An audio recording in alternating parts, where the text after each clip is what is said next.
The Creme Pat Fruit Tart has got a sweet shortcrust pastry casing, a thick custard filling and seasonal topping of fruit. For the pastry bit, go to the lemon meringue pie, and the first 5 minutes shows you how to make the shortcrust pastry for that and this. Or you can just simply buy the shortcrust pastry from the supermarket, they're very good. First thing you're going to do is to heat gently the single cream, and while that's heating very gently, you don't want to boil it, you're going to create the custard with the egg yolk, vanilla, corn flour and sugar. The recipe is below in the description. So the first thing I want to do is to beat the egg yolks and sugar together with the vanilla until I get the sugar dissolving.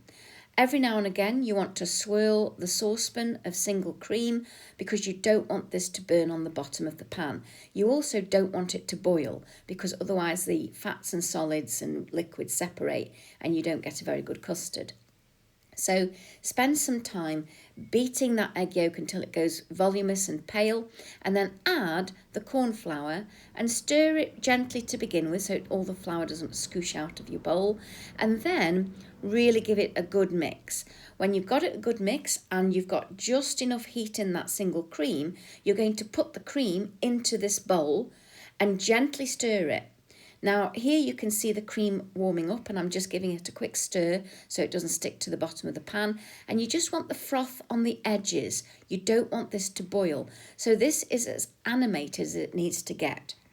If you have too many bubbles, you've boiled the cream. So that's too many bubbles. And when you get to that stage, it's too hot and you end up with black burnt bits, which are bitter and horrible. So once you've added the warmed cream, and you can see it's very frothy on the edge here, to your bowl of custard that you mixed, add the bowl of custard once you've stirred it back into the pan, and then you're thickening the custard, and this is the gelatinization and coagulation process, and you're using a balloon whisk and really keeping it agitating the mixture so that the mixture doesn't stick to the bottom of the pan and produce burnt bits.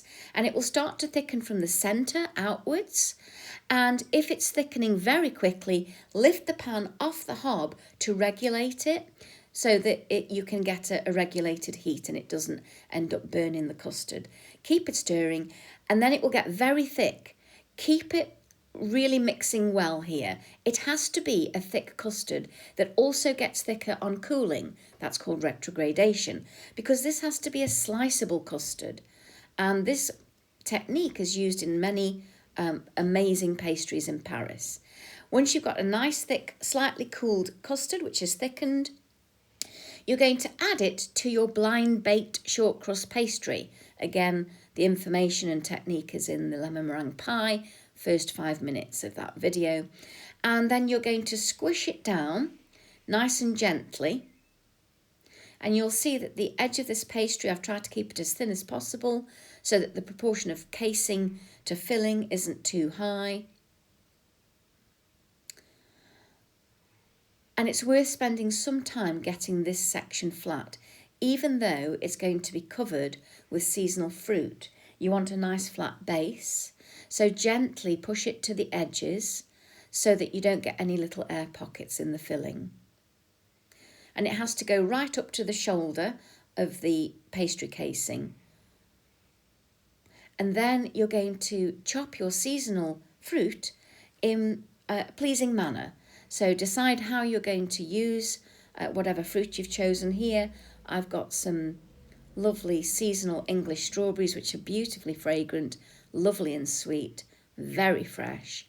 And I'm just going to use the centre of them and then secretly eat the edges so that I get a nice pattern and an even size. And then I also like putting raspberries in there and black grapes for a different colour. What would also work is some green apple in very thin slices or some kiwi, but this is what happened to be in the supermarket at the time that was fresh and seasonal. So spend some time cutting them into pleasant shapes. There's some blueberries there as well. And then you're going to arrange them in a planned way on top of your creme pat fruit tart. You spent all this time making it. It's really worth thinking about your fruit design so that you can make the most of the good job you've done with the creme pat.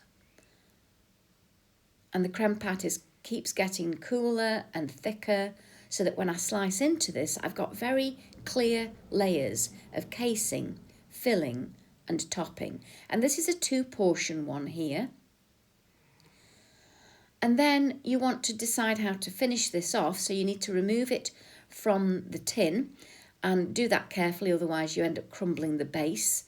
And the base, as you can see, I've crumbled this. The base needs to be cool to do this, otherwise the butter makes it very, very delicate and it will break easily. So it needs to be a cool base so that you can lift it easily.